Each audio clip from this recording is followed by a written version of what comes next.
Bom dia meu povo. Mais um IDV, estamos aqui nessa manhã, nesse domingo. Seja muito bem-vindo aqui a compartilhar conosco desse momento de aprendizado, de aula.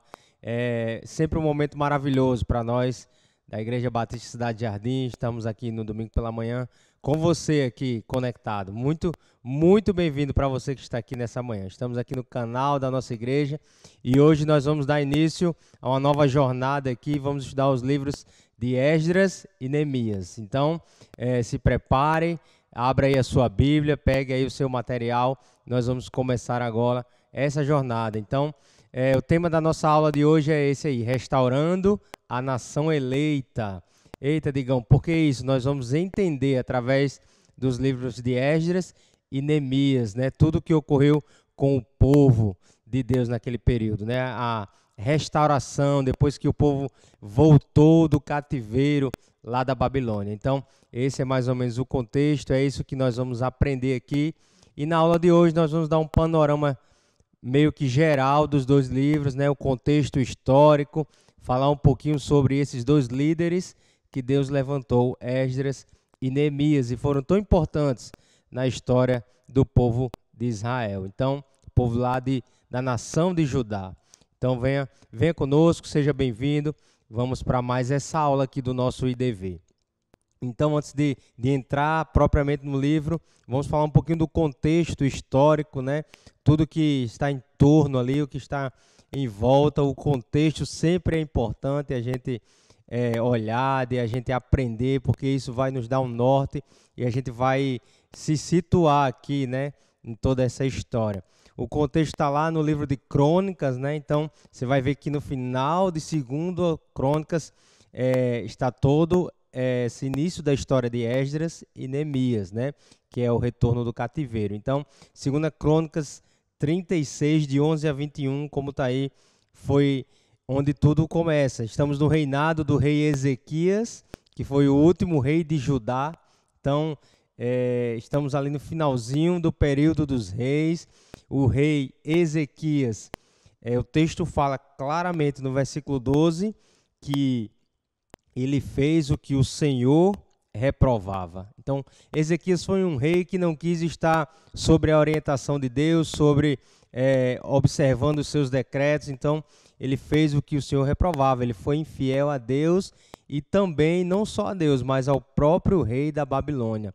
Ezequias não queria se submeter ao rei da Babilônia, que era a nação que dominava, né, naquela época. Então, Judá era meio que submisso à Babilônia, a região da Babilônia. Então, Ezequias ele foi um rei meio que rebelde.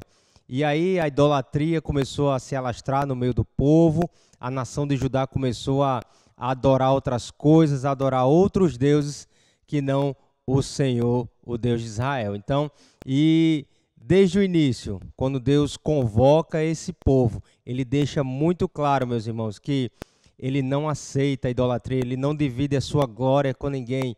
Ele diz que era o único Deus, o Deus verdadeiro, e nós deveríamos adorá-lo, né? E prestar culto somente a ele. E então, tudo isso que aconteceu, Deus estava no controle, Deus interviu ali. Você vai entender melhor que o cativeiro da Babilônia foi uma ferramenta de Deus para comprovar ali toda a sua justiça e para restaurar aquele povo. Então, os babilônios invadiram a cidade aqui, nesse contexto, você vai ler em casa, e o rei Nabucodonosor foi muito cruel, invadiu a nação de Judá, destruiu o templo, queimou todo o templo, derrubou os muros da cidade e levou aquele povo cativo para a Babilônia. Então, imagine aí a dor que aquele povo estava sentindo nessa hora agora.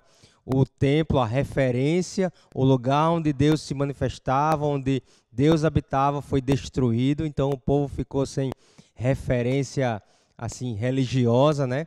Os muros da cidade que davam segurança, proteção, cuidado, também foram todos devastados. E aí esse povo foi levado para a Babilônia, né? O rei Zedequias, né? O rei tão ali revoltado, que não queria se submeter, tentou fugir no meio dessa guerra aí, mas ele foi capturado. E a Bíblia diz que os seus filhos foram mortos, né? Ele viu a morte dos seus filhos na sua frente, e depois o próprio rei teve os seus olhos arrancados. Imagina aí a crueldade daquele povo, tudo que esse rei sofreu pela insubmissão, primeiramente a Deus, né, e ao rei da Babilônia. E então o povo foi para o cativeiro. O cativeiro, o profeta Jeremias já havia profetizado, né, esse momento, esse período, lá no capítulo 25 do seu livro de Jeremias. Então, foi um dos períodos mais cruéis, mais difíceis para o povo de Deus. Então, se você ainda não leu sobre isso, se você ainda não está ambientado com essa história, eu lhe convido a ler, né, esses livros do Antigo Testamento, o livro de Reis, livro de Crônicas, Esdras e Neemias. Quero convidar você a ler com a gente nessa jornada que está se iniciando, para você entender todo esse período, esse cativeiro da Babilônia. O povo escolhido de Deus foi levado cativo, preso. Então, mas nada disso, meus irmãos, tirou a soberania de Deus, o controle de suas mãos, porque ele iria preservar um remanescente fiel, né, do seu povo, da linhagem. Ele iria preservar tudo isso até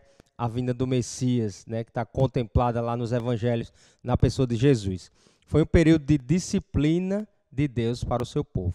Então nós entendemos, nós observamos, nós podemos comprovar na Bíblia que Deus usou esse momento tão cruel para disciplinar, para ensinar e orientar o seu povo através desse período aqui tão difícil. Então, Deus, ele sempre esteve no controle, porque o exílio não durou para sempre, durou 70 anos.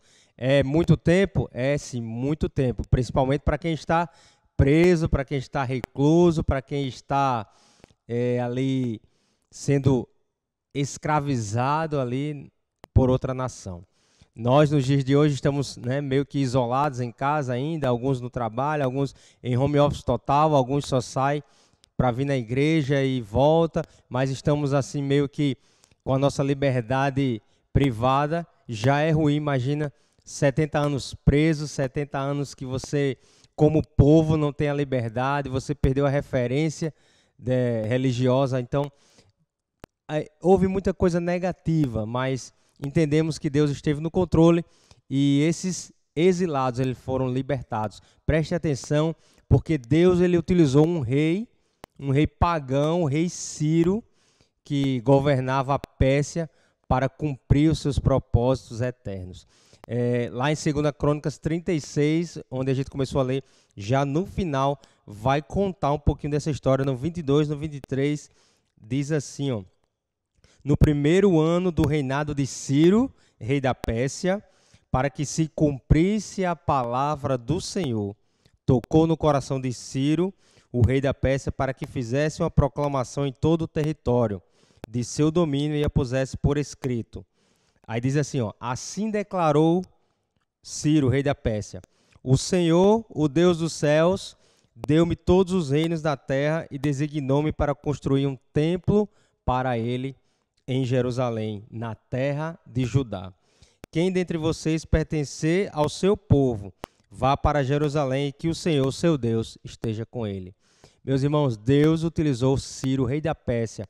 A Pérsia cresceu muito naquele período, foi uma nação que se desenvolveu e conquistou, dominou os babilônios, e a nação de Judá estava sob o domínio persa nesse período. E o rei Ciro foi lá e ele disse claramente: o Senhor me designou para construir um templo em Jerusalém. Então, Deus, ele age no meio da história do seu povo, Deus, ele intervém, ele age com providência e liberta os cativos lá da Babilônia. Então, durante o reinado do rei Ciro, e aí está em 2 Crônicas, mas já no início de Esdras, você já pode ler nos primeiros versículos, conta também essa história do decreto do rei Ciro. Então, os exilados foram libertados. Meus amigos, meus irmãos, esse evento foi um evento assim tão grandioso, onde o povo de Judá, né, percebeu a ação de Deus, mas não só o povo de Judá, as outras nações também perceberam que foi algo vindo dos céus, essa libertação desse povo. Que perceba no Salmo 126, que diz assim, ó, tá aí na sua tela, Salmo 126, ele foi escrito nesse contexto da volta do povo do cativeiro para Jerusalém. diz assim: quando o Senhor trouxe os cativos de volta a Sião, foi como um sonho. Então a nossa boca encheu-se de riso e a nossa língua de cantos de alegria. Até nas outras nações se dizia: o Senhor fez coisas grandiosas por esse povo. E o salmista diz: sim, coisas grandiosas fez o Senhor por nós, por isso estamos alegres. Amém? Então, meus amigos, perceba como foi a ação divina, foi tão poderosa que se alastrou ali no meio das nações, começou a gerar aquela conversa, o burburinho, o noticiário de que as nações dizendo: Deus liberou esse povo, Deus trouxe os cativos de volta a Sião. E quem estava preso, quem estava ali oprimido, ficou com alegria enorme, que diz: foi como um sonho. Eles não estavam acreditando, foi como um sonho e Deus trouxe o povo de volta. Esse salmo foi escrito nesse período, nessa caminhada, nesse retorno. O povo marchando de volta para Jerusalém e cantando e falando e sendo grato ao Senhor, porque coisas grandiosas o Senhor fez, né? Deus libertou aquele povo após 70 anos e eles voltaram para Jerusalém. E o livro de Esdras e Neemias vai falar sobre esse retorno, sobre essa reconstrução. É sobre isso que nós vamos estudar agora nesse período. Esdras e Neemias foram convocados por Deus, líderes chamados pelo Senhor, para reconstruir a cidade de Jerusalém. Então nós vamos entender aqui o que cada um, qual foi a sua missão, o que é que Deus chamou eles. Então, Esdras, ele foi basicamente chamado para a reconstrução do templo, né? Esdras foi meio que convocado por Deus para dar uma assistência espiritual. Então, Esdras era responsável por essa condição espiritual do povo. Você vai perceber no livro que Esdras lia a lei perante o povo, abria a Bíblia ali e lia para o povo. Então, Esdras foi responsável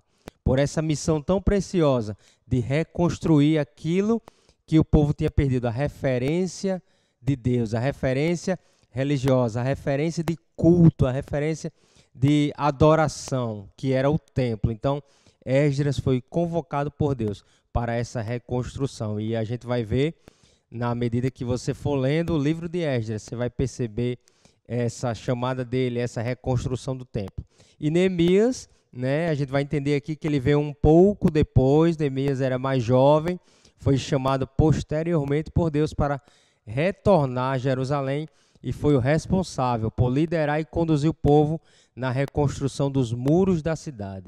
Ou seja, uma condição não mais espiritual, mas uma condição política, uma condição de segurança, algo voltado para a proteção do povo, para a restauração dos limites da cidade de Jerusalém, né? Porque os muros haviam sido destruídos, estava um povo, uma nação à mercê dos seus inimigos, e Neemias foi convocado para ser esse líder na reconstrução dos muros.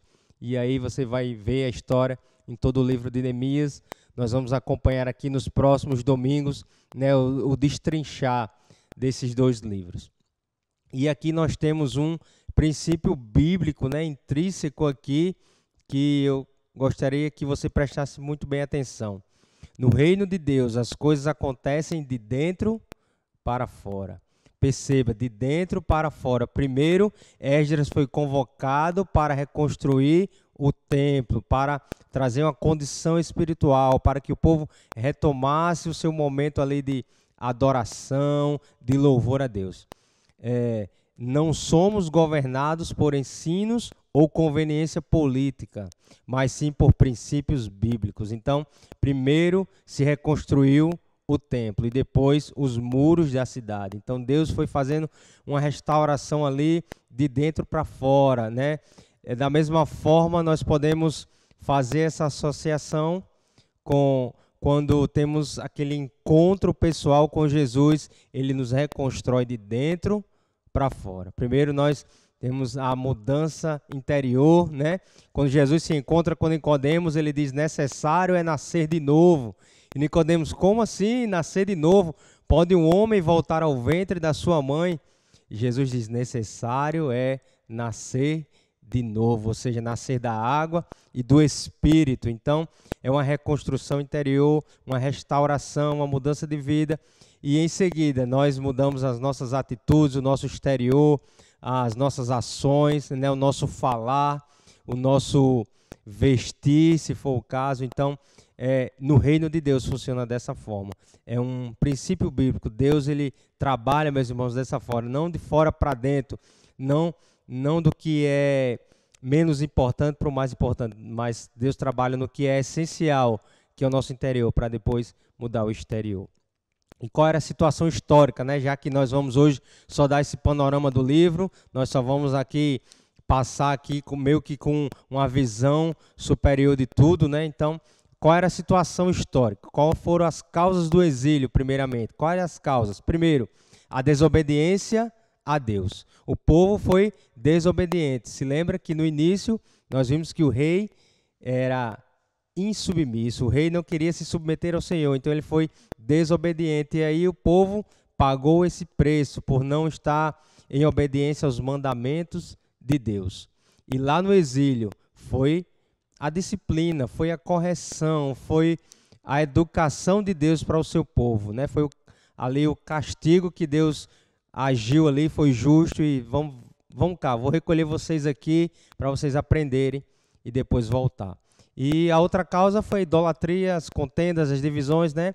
Essa desobediência a Deus gerou tudo isso, né? Idolatria, adoração a outras coisas e outros seres que não o Senhor, contendas entre eles, divisões, etc. Então, me parece que hoje a igreja reproduz, né, em algum sentido, esses mesmos erros que o povo cometeu lá atrás. Precisamos estar atentos a isso, a sermos uma igreja que obedece ao Senhor, uma igreja que não pratica idolatria. Quando eu estou falando igreja, estou falando sim da nossa comunidade, mas estou falando nós, né, individualmente também, como servos do Senhor, precisamos não praticar idolatria. Mas eu não adoro nada, viu?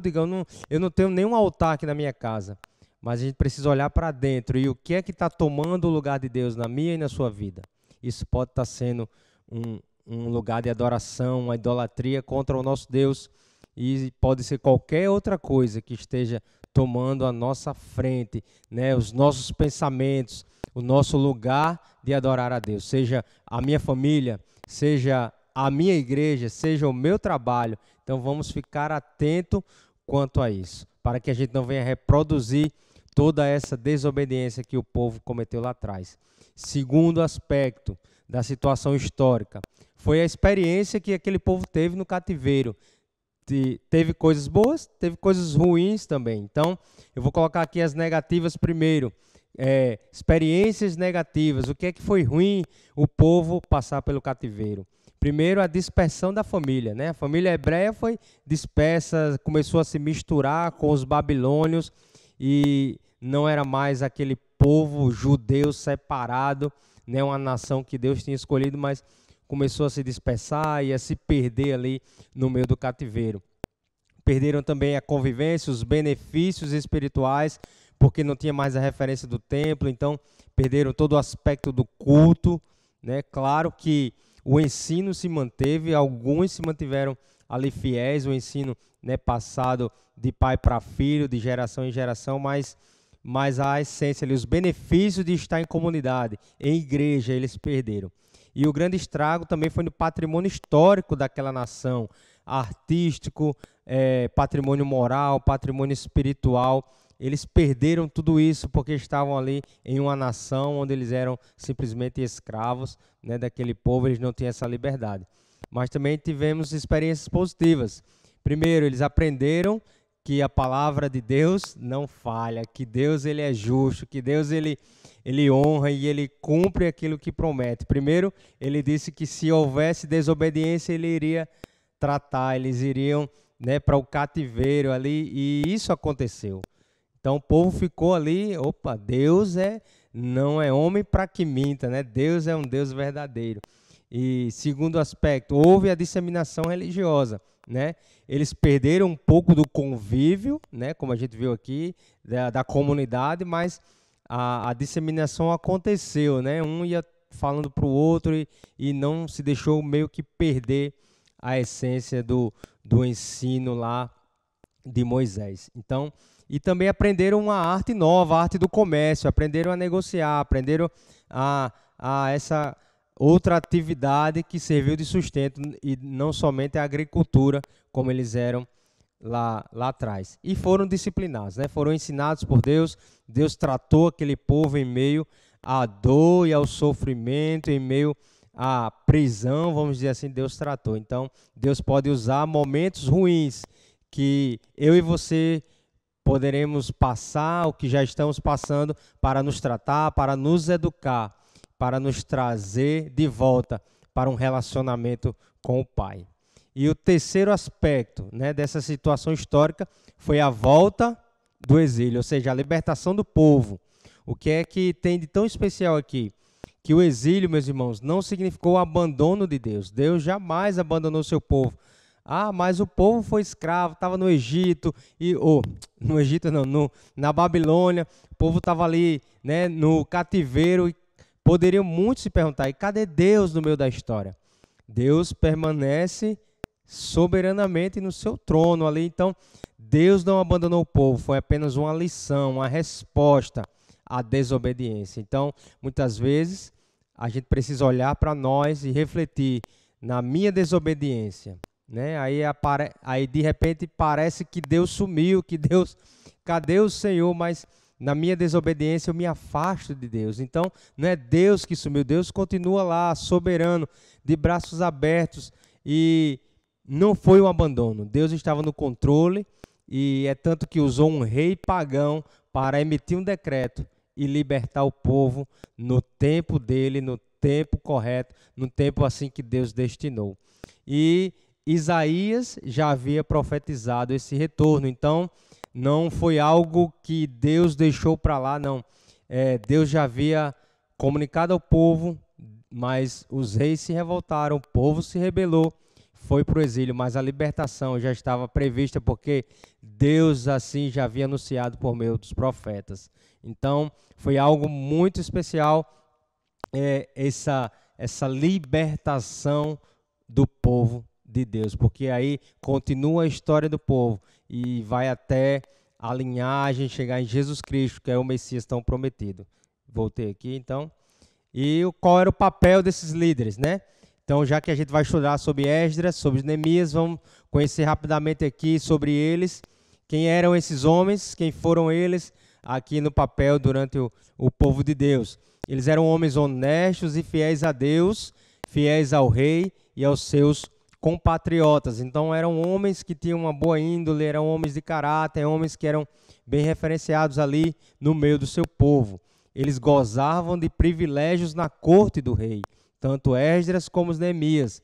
Mas mesmo assim, mesmo vivendo nos palácios, na corte, tendo acesso às melhores oportunidades, eles eram sensíveis ao sofrimento do seu povo. Eles estavam atentos às dificuldades do povo, ao sofrimento, e ali eles se deixaram ser usados por Deus para a restauração daquela nação. E eles não esqueceram jamais do seu povo. Esdras, quem era Esdras, meus irmãos? Ele pertencia à tribo de Levi, então ele tinha uma linhagem sacerdotal.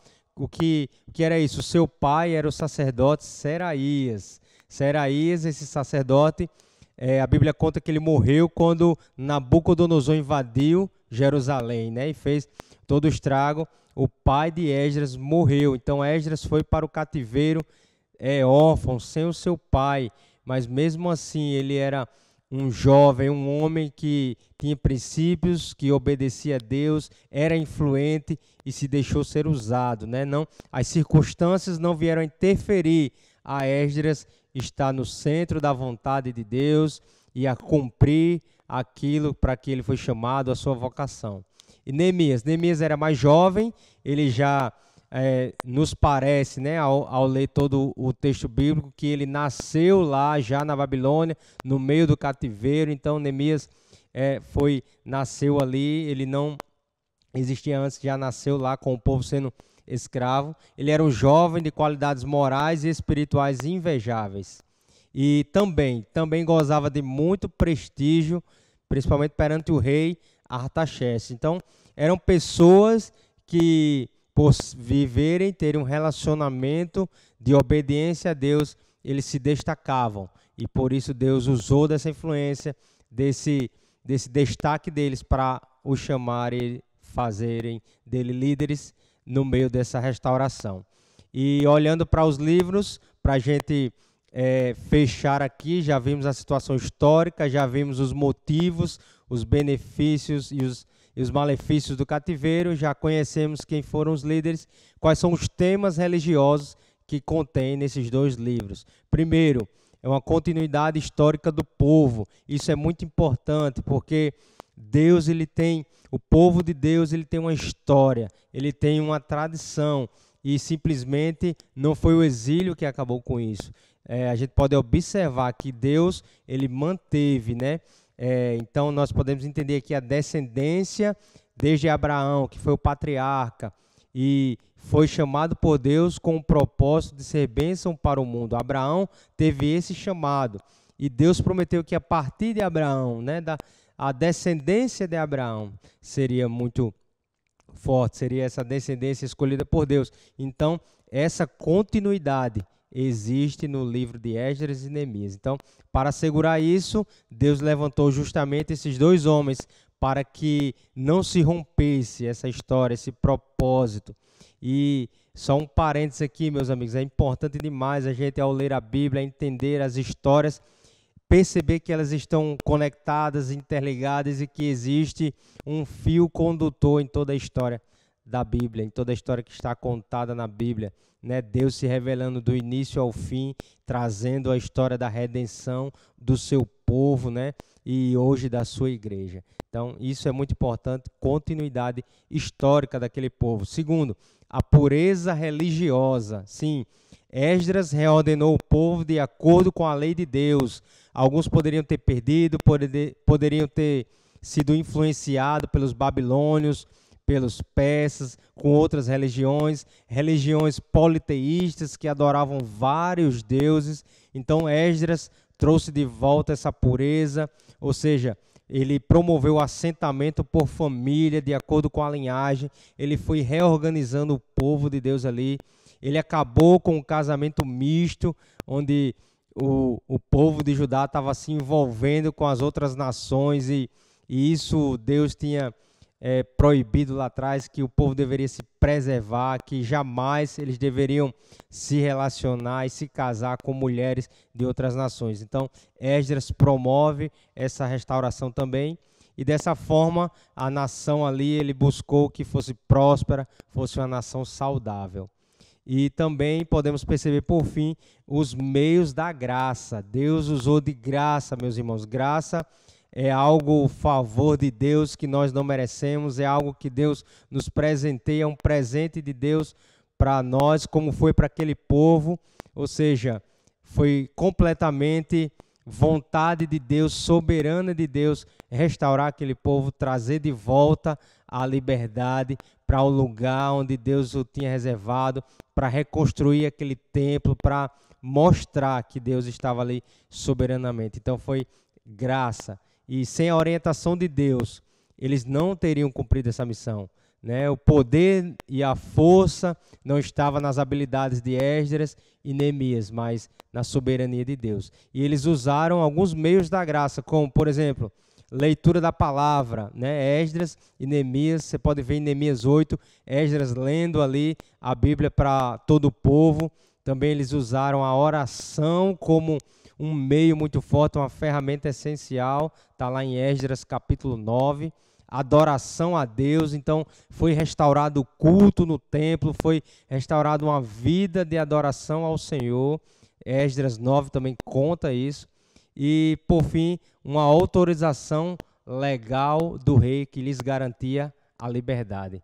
Essa daqui deixa muito claro para todos nós de que Deus usou meios normais, meios ordinários para fazer o extraordinário. É graça de Deus, meus irmãos, através de um rei, ele autorizando legalmente o povo voltar para Jerusalém, ser liberto. E aí Deus usa usa o ordinário. Então Deus nos usa com a sua maravilhosa graça no nosso dia a dia, no seu dia a dia, no seu trabalho, no seu lar, na sua igreja. Muitas vezes a gente quer esperar o extraordinário, quer esperar que Deus se manifeste de uma forma assim que a gente não entenda, que seja trovões e relâmpagos, mas no dia a dia Deus está presente. No café com Bíblia, no seu cafezinho da tarde, no seu trabalho, na sua visita a um familiar, na sua caminhada, na sua atividade física, Deus está presente e durante esse período Ele pode realizar coisas extraordinárias. Talvez você está no seu trabalho e nem perceba, mas você pode compartilhar do amor, você pode dar uma palavra de bênção e aquilo ali causar efeitos grandiosos e preciosos, extraordinários, mas por uma simples palavra, por um simples serviço que você fez, chamar alguém para tomar um café na mesa, né, comer aquele pão delicioso. Então, são coisas do dia a dia, do nosso cotidiano. Da mesma forma, Deus usou ali um rei que emitiu um decreto que libertou aquele povo. Então, Deus é um Deus soberano e Ele usa a sua graça. Graça é algo que vem do próprio Deus, é vontade de Deus. E assim nós entendemos e percebemos nesses dois livros.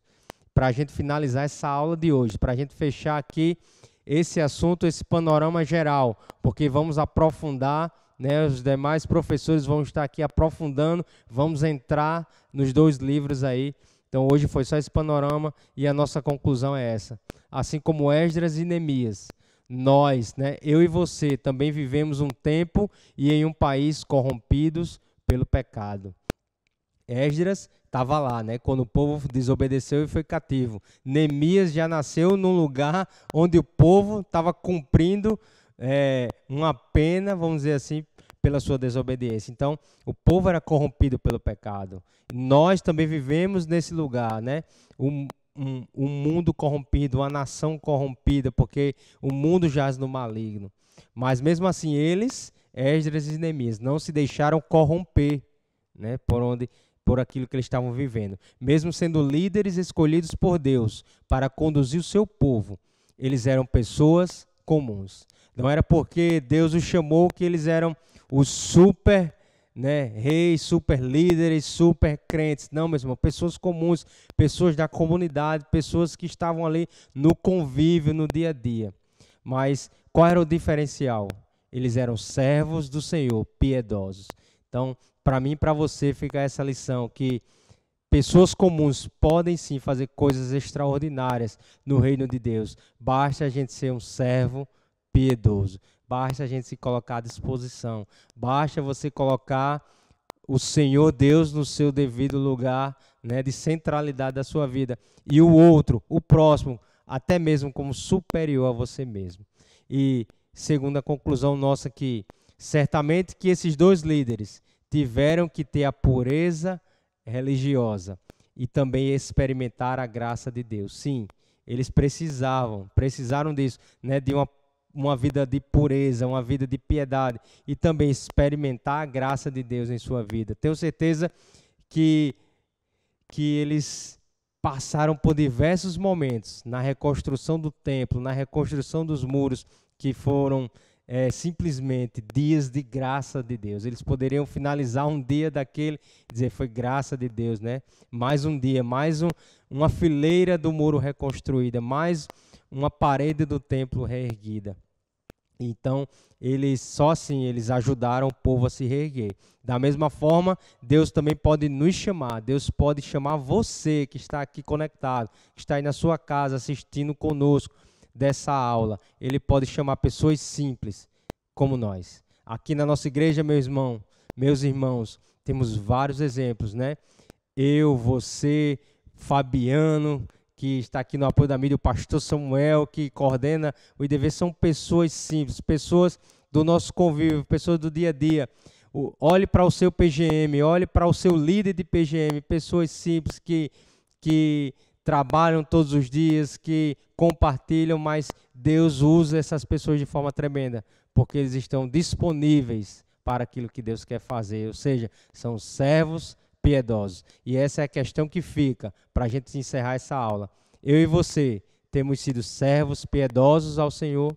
Então, que Deus possa nos abençoar, que Deus possa manifestar da sua soberana graça, infinita graça sobre a sua vida. E que o meu desejo é que você possa se colocar à disposição, que nessa manhã você tenha sido alimentado e inspirado a se colocar à disposição de Deus para realizar coisas extraordinárias, para que o nome dele seja glorificado. Porque em meio a tudo isso, a nação foi reconstruída, os muros foram reerguidos, mas o nome de Deus é que foi exaltado. Se lembra do Salmo 125?